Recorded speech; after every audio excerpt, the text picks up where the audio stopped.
8 మార్చి 2024 ఈరోజు శుక్రవారము, శ్రవణ నక్షత్రము. చంద్రబలం ఉండే నక్షత్రాలు ఏంటంటే మేషము, వృషభము, కర్కాటకము, సింహము మరియు కన్య, వృశ్చికము మరియు ధనస్సు,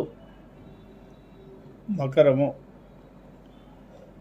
కుంభమీనాలకు చంద్రబలం బాగుంది. చంద్రబలం బాగుంటే స్థానబలం కాలేకపోయినా ఏమైనా పనులు చేసుకోవాలి. ఈరోజు మహాశివరాత్రి, శివార్చన అధిక శుభఫలితాలను ఇస్తాయి. శివునికి అభిషేకం చేసుకున్నాం, ఓం నమస్తే పారాయణ చేసుకోవడం, నవకచమకాలతో అభిషేకం చేయడము, లేదా నవకచమకాలను పారాయణ చేయడం, మహాన్యాసాన్ని కూడా పారాయణ చేసుకుంటే కూడా అతి శుభఫలితాలు వస్తాయి. శివనామస్మరణ, శివ స్తోత్రాలు ఏవైనా కూడా ఈరోజు చదవడము, శివాలయ దర్శనం చేసుకోవడం. శివాలయాల్లో ముఖ్యంగా ఈరోజు ప్రతి శివాలయంలో కూడా మహాశివరాత్రి కాబట్టి, పర్వదినం కాబట్టి ప్రతి చోట కూడా అభిషేకాలు చేస్తారు. ఎవరైనా మీరు పాల్గొని మీ పేర్ల మీద గోత్రనామాలతో అభిషేకాలు చేయించుకో.